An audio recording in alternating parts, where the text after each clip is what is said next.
चलिए देखते हैं। तो पिछले वीडियो में अपन ने क्या क्या बात कर ली थी, अल्टरनेटिंग करंट की इक्वेशंस के बारे में, है ना। और साथ में हमने कुछ वैल्यूज़ कि कौन सी वैल्यूज़ एसी में एग्जिस्ट करती हैं, इंस्टेंटेनियस, पीक, एवरेज और आरएमएस। और मैंने आपको आरएमएस के कुछ क्वेश्चंस भी करवा दिए थे। ठीक है, अब आज क्या पढ़ते हैं अपन। आज अपने को सर्किट पढ़ना है, ठीक है ना, सर्किट। लेकिन उससे पहले मैं तुमको कुछ बातें बताना चाहता हूँ। जैसे कभी अगर कोई सवाल पूछे तुमसे ये बहुत इम्पोर्टेंट है। मान लो हम कोई सवाल एसी में बना रहे हैं और मैं कह रहा हूँ कि सर्किट का करंट 5 एम्पियर है या सर्किट का वोल्टेज 220 वोल्ट है, तो ये क्या होते हैं जो 5 एम्पियर लिखा गया या 220, कारण क्या। एसी में एक वैल्यू तो नहीं है, ऐसी 5 वैल्यूज़ होती हैं जिसमें से 3 हम इक्वेशन से लाते हैं, V बराबर V naught sine omega t, I बराबर I naught sine omega T से। बाकी तो हम खुद कैलकुलेट करते हैं, जिसमें एवरेज है और जिसमें आरएमएस है। अब सवाल ये है कि हमें कोई वैल्यू देगा, हम क्या माने। तो देखो, कभी भी कोई वैल्यू दे, मान लो 5 एम्पियर लिखा हुआ या किसी डिवाइस की तुमको रीडिंग बताई गई हो, है ना, ये सब आरएमएस होते हैं। क्या होते हैं? आरएमएस। तो आरएमएस क्या है? कोई भी लूज वैल्यू जो डिफाइंड ना हो, ठीक है ना, जो डिफाइंड ना हो, नॉट डिफाइंड, ये ना बताए कि ये क्या है। तो जो डिफाइंड नहीं होगी वो समझ लेना फिर वो क्या है, वो आरएमएस वैल्यू है। अब अपने स्टैंडर्ड इक्वेशंस के लिए वी आरएमएस बराबर क्या होता है, वी नॉट बाई √2, और आई बराबर क्या होता है, आई आरएमएस बराबर आई नॉट बाई √2। तो हम ये दो फार्मूले याद रखते हैं अपने कैलकुलेशंस के लिए, और साथ में हम ये भी समझ लेते हैं कि कोई भी ऐसी वैल्यू जो डिफाइंड नहीं होगी वो हमारे लिए आरएमएस ही होगी। अगर मैं एवरेज बोल दूंगा तो मैं एवरेज तुमको कहूँगा, ठीक है ना। तो अब सवाल ये है कि मान लो मुझसे कोई कहे कि what is the value of I RMS, तो आप डरिएगा मत। आई बराबर वी बाई आर होता है, तो वी आरएमएस बाई रेजिस्टेंस। कोई बोले what is the value off peak value, तो आप कहोगे पीक वोल्टेज अपॉन रेजिस्टेंस। मतलब जैसी वैल्यूज़ होंगी वैसी वैल्यू तुम्हें मिल जाएगी। तो तुम अगर आरएमएस करंट निकालना चाहते हो तो आरएमएस वोल्टेज यूज़ करना पड़ेगा, ठीक है ना। और अगर तुम पीक करंट निकालना चाहते हो तो तुम्हें पीक वोल्टेज यूज़ करना पड़ेगा।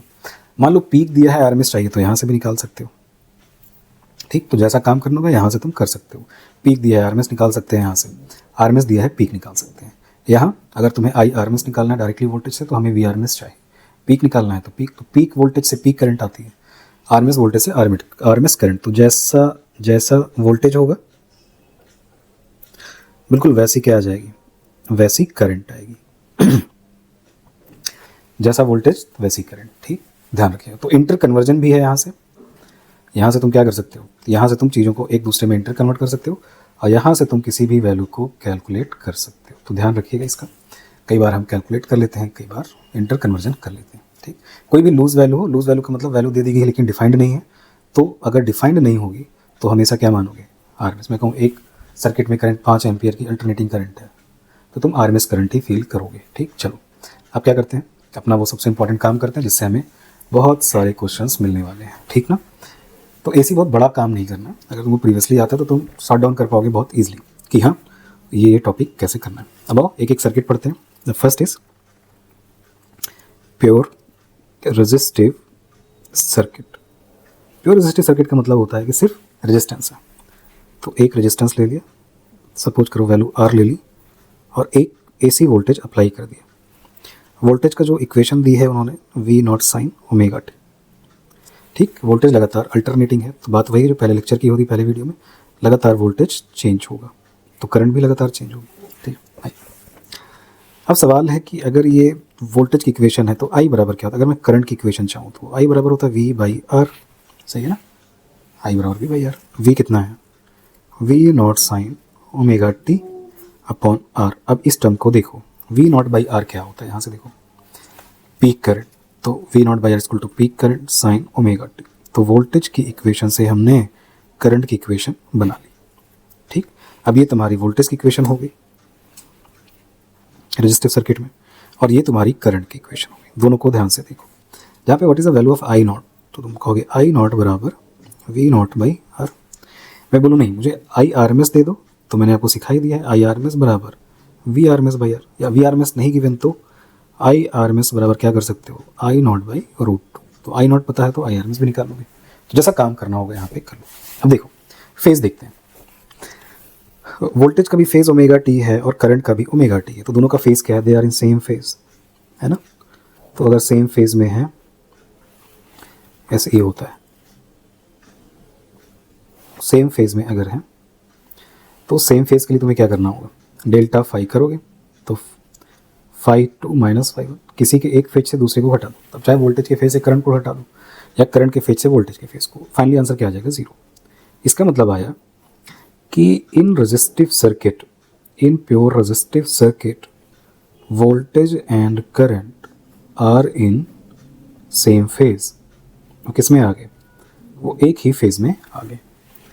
तो सेम फेज का मतलब ये होता है कि जब करंट मैक्सिमम होगा वोल्टेज मिनिमम होगा, माफ करना, जब वोल्टेज मैक्सिमम होगा करंट मैक्सिमम होगा, जब वोल्टेज मिनिमम होगा करंट भी मिनिमम, दोनों एक साथ होंगे, ठीक। फेजर डायग्राम कैसे बनाओगे, तो देखो एक लाइन खींचो, मान लेते हैं करंट की लाइन है, पीक करंट से मैंने रिप्रेजेंट किया करंट को, कोई दिक्कत नहीं, आप आरएमएस कर लो जैसे चाहो। तो वोल्टेज की भी यही लाइन होगी, क्यों, क्योंकि दोनों सेम फेज में, तो एक लाइन में हो तो ये कहलाता है सेम फेज, ये उसका फेजर डायग्राम, ठीक है ना, सेम फेज। अब मैं कहूँ सर्किट का रेजिस्टेंस कितना है, तो जो सर्किट का रेजिस्टेंस है वो किसके बराबर है, आर के बराबर है, और आर इंडिपेंडेंट ऑफ फ्रीक्वेंसी होती है। एसी की फ्रीक्वेंसी चाहे बढ़े चाहे घटे, आर कांस्टेंट होता है, आर पर फ्रीक्वेंसी का कोई प्रभाव नहीं है। जैसे आगे पढ़ाऊंगा तो एक्सएल एक्सी आएगा, तो वहाँ पर फ्रीक्वेंसी डिपेंडेंट है रिएक्टेंस, बट यहाँ पर नहीं। इतनी बात क्लियर होगी, ठीक है। एक टर्म और आता है, तो अगर मैं कहूँ फेज डिफरेंस कितना है, 0, तो they are in same phase. तो एक क्या क्या बातें हो गई, पहली बात ये हो गई वोल्टेज इक्वेशन, दूसरी बात तो वोल्टेज से करंट की इक्वेशन, तीसरी बात करंट की पीक वैल्यू आरएमएस वैल्यू कैसे निकालेंगे, चौथी बात उनका फेज डिफरेंस, पांचवी बात फेजर डायग्राम, और छठवीं बात पावर फैक्टर। एक टर्म होता है पावर फैक्टर का मतलब होता है कॉस फाई, यहाँ पे फाई क्या होता है, phase difference between V and I. तो बताओ फेज डिफरेंस कितना है, 0, तो power factor 1। Pure resistive circuit का पावर फैक्टर मैक्सिमम होता है। तो अगर तुम्हें फाई पता है तो कॉस फाई निकालोगे, फाई का मतलब फेज डिफरेंस, उसको डेल्टा फाई से भी लिख देते हैं, फाई से भी लिख देते हैं, आप लोड मत लीजिए, है ना। ये थे इतनी बातें तुम्हें याद रखनी है, 6 बातें। वी की इक्वेशन, आई की इक्वेशन, करंट कैसे निकालोगे, उनमें फेज का डिफरेंस क्या है, उसका रिप्रेजेंटेशन कैसे करोगे, सर्किट का रिएक्टेंस या ऑफर रेजिस्टेंस कितना है, और next power factor. This is all about resistive circuit. जैसा सवाल हो वैसा काम कर लेना। आर ओमेगा पर डिपेंड नहीं करता है, R is independent of omega. मतलब ये फ्रीक्वेंसी देख रहे हो ना, इस समय एसी की क्या फ्रीक्वेंसी, तुम कहोगे ओमेगा के बराबर, तो मैं कहूँ ओमेगा को डबल कर दिया मैंने, क्या होगा रेजिस्टेंस, कोई फर्क नहीं, आर कांस्टेंट रहता है। It does not depends on angular frequency of the AC. Clear, done. तो पहली बात याद होगी, ओके। अगली बात पे आते हैं। नेक्स्ट इज, देख लो ध्यान से, कुछ टफ नहीं है, सब कुछ तुम्हारे सामने है ना, देख सकते हो। तो ये 6 बातें हम इंडिविजुअली याद करेंगे। एक बार तुम इंडिविजुअल सर्किट सीख गए तो तुम्हें लगेगा कि हाँ अब जब सवाल आएगा तो तुम यहाँ से बना लोगे, मैं बनाना भी सिखाऊंगा। नेक्स्ट इज व्हाट, देखते हैं। प्योर कैपेसिटिव सर्किट,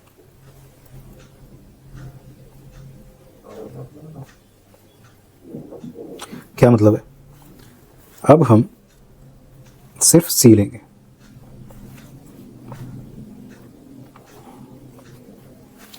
और हम एसी दे रहे हैं, इनपुट वोल्टेज जो दे रहा हूं मैं अल्टरनेटिंग करंट का स्टैंडर्ड है, मैंने आपको बताया भी है, साइन ओमेगा टी। तो आरएमएस वैल्यू वही होगी, अगर साइन की इक्वेशन में हो तो वी आरएमएस बराबर peak value by √2, I RMS बराबर पीक वैल्यू बाई √2। क्लियर। अब यहाँ से जब हम केवीएल लगाते हैं तो जब ड्राइव करते हैं करंट को, तो आई की इक्वेशन आती है I naught sine omega t plus pi by 2, ठीक है ना। तो ये हमारी क्या होगी, ये हमारे वोल्टेज इनपुट की इक्वेशन होगी, और ये हमारे करंट की इक्वेशन। सर्किट का वोल्टेज, सर्किट की करंट, सर्किट का पीक वोल्टेज, सर्किट की पीक करंट, ठीक है। अब तुम यहाँ से देखोगे यार, इसको लर्न कर लोगे तो बेहतर रहेगा कि कौन किस इक्वेशन में होता है। सिंपल होता है, बस करंट देखोगे तो पाई बाई 2 से आगे होता है, जबकि वोल्टेज पाई बाई 2 से पीछे होगा, अगर एक आगे है तो एक पीछे होगा, ठीक है। अब देखो जहाँ पे तुमसे क्या, what is the value of I naught, तो आई नॉट बराबर होता है पीक वोल्टेज बाई क्या, X C, V by R होता है, तो यहाँ पे V naught by X C होता है। यहाँ पे एक्स सी क्या होता है, this X C is called capacitive reactance. आपसे कोई कहे एक्स सी का मतलब क्या होता है, आप कहोगे कैपेसिटिव रिएक्टेंस, और एक्स ई की वैल्यू कौन क्या होती है, तो आप कहोगे 1/ओमेगा एल, या 1, माफ करना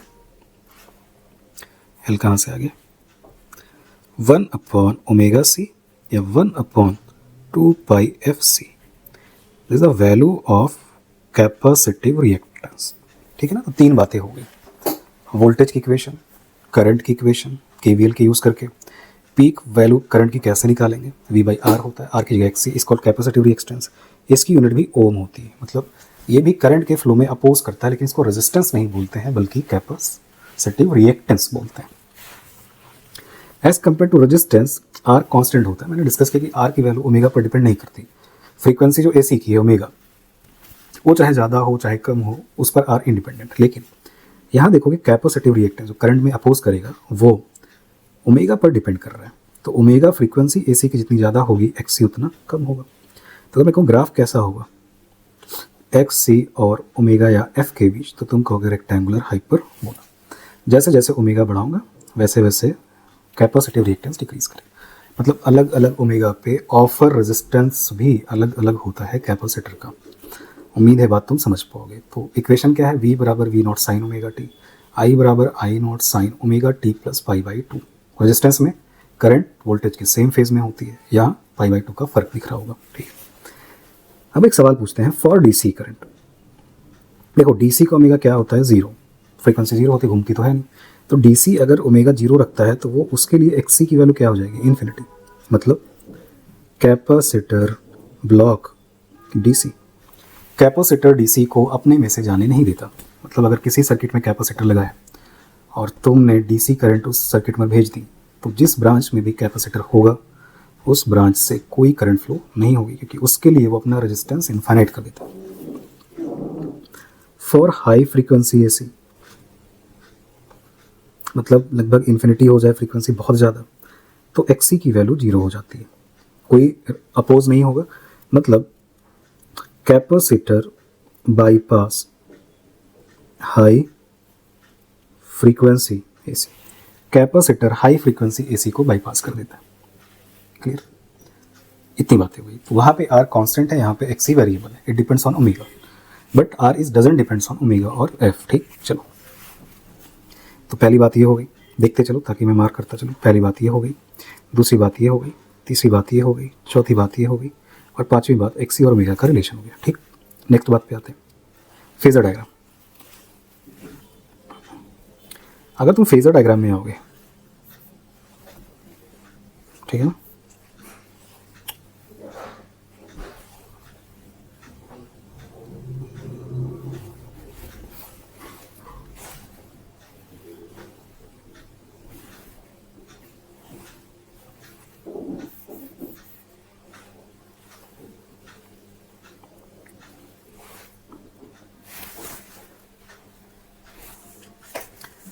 क्या हो गया भाई, काम क्यों नहीं कर रहे तुम?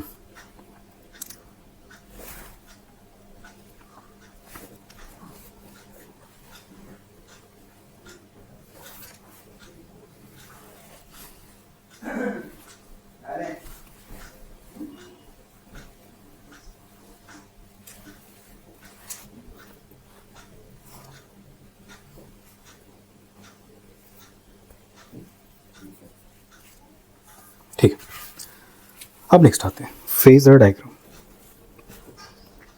कितना डिफरेंस है देख लेते हैं, फेज डिफरेंस देखते हैं। φ2 माइनस φ1, मैं φ2 हमेशा वोल्टेज का फेज लेता हूँ। तो वोल्टेज का फेज कितना है, साइन के साथ क्या लिखा है, ओमेगा टी। अब मैं हमेशा करंट के फेज को घटा देता हूँ, क्या आ जाएगा, ओमेगा टी माइनस π/2 प्लस π/2। तो बोलो कितना आ गया, माइनस π/2। ये क्या बता रहा है, ये बता रहा है दूसरा फेज पीछे है, पहला फेज आगे है।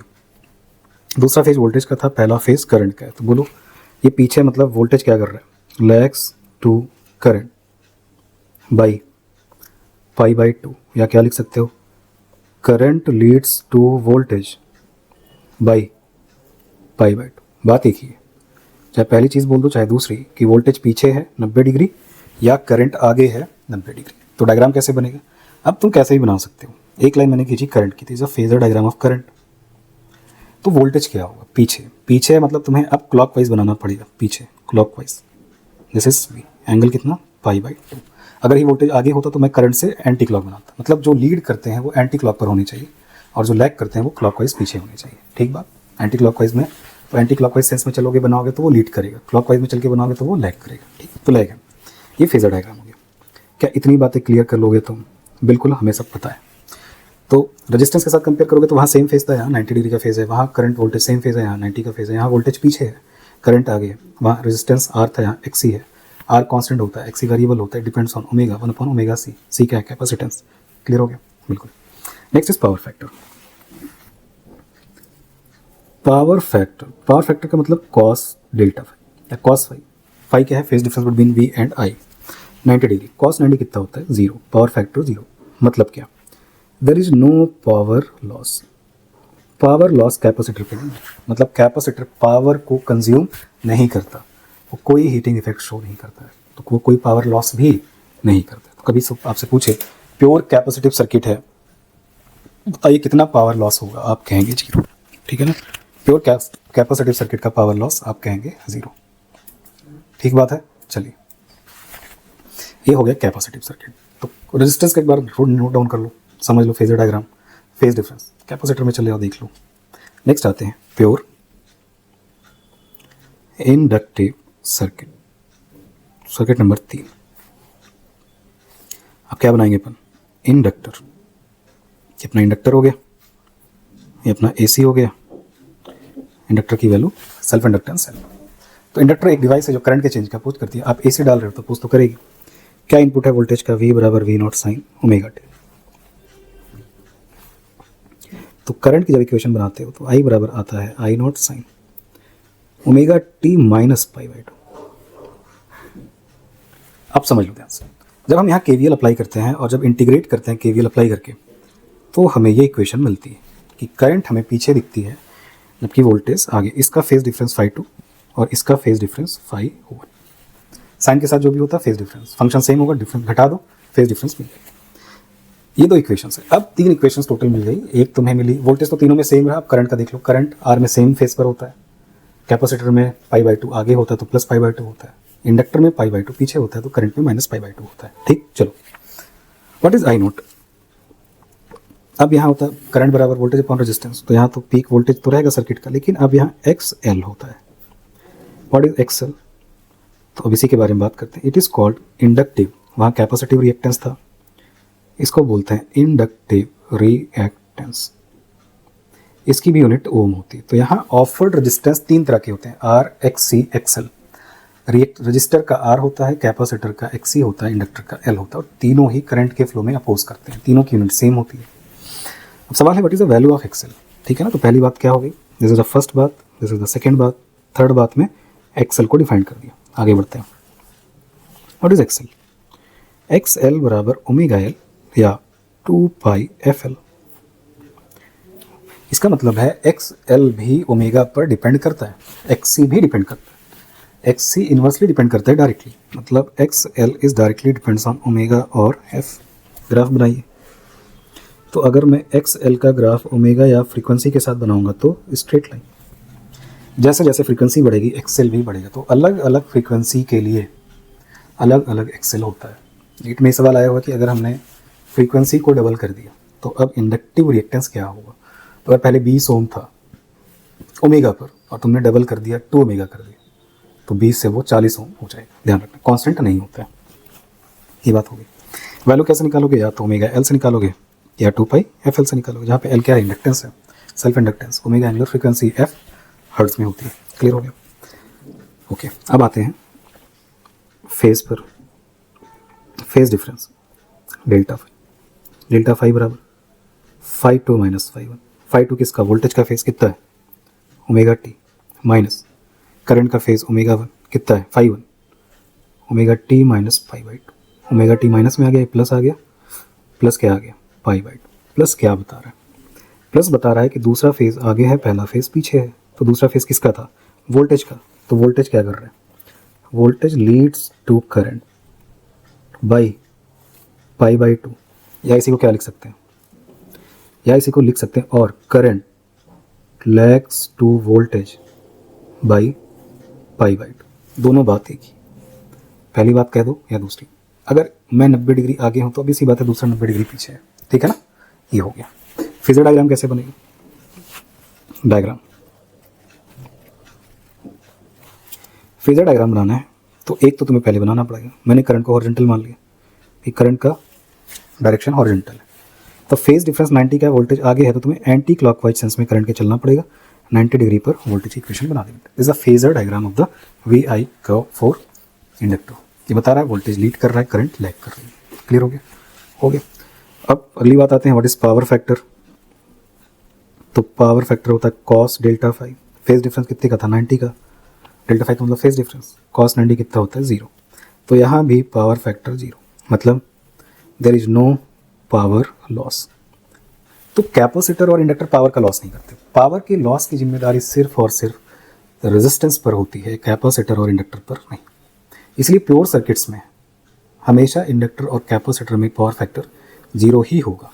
क्या बात क्लियर होगी? This is the individual circuits of RCL। उनकी इक्वेशंस, उनका फेजर डायग्राम, पावर फैक्टर, उनका resistance, capacitive reactance, inductive reactance, सब करंट के फ्लो में अपोज है। ये 3 इंडिविजुअल तुम तैयार कर लोगे तो अब कॉम्बिनेशंस आते हैं, चाहे सीरीज LCR हो, चाहे RL हो, RC हो, कुछ भी हो, हम बहुत आराम से निकाल सकते हैं। क्या बात क्लियर होगी? चलिए अब नेक्स्ट टॉपिक पे बढ़ते हैं, ठीक है ना।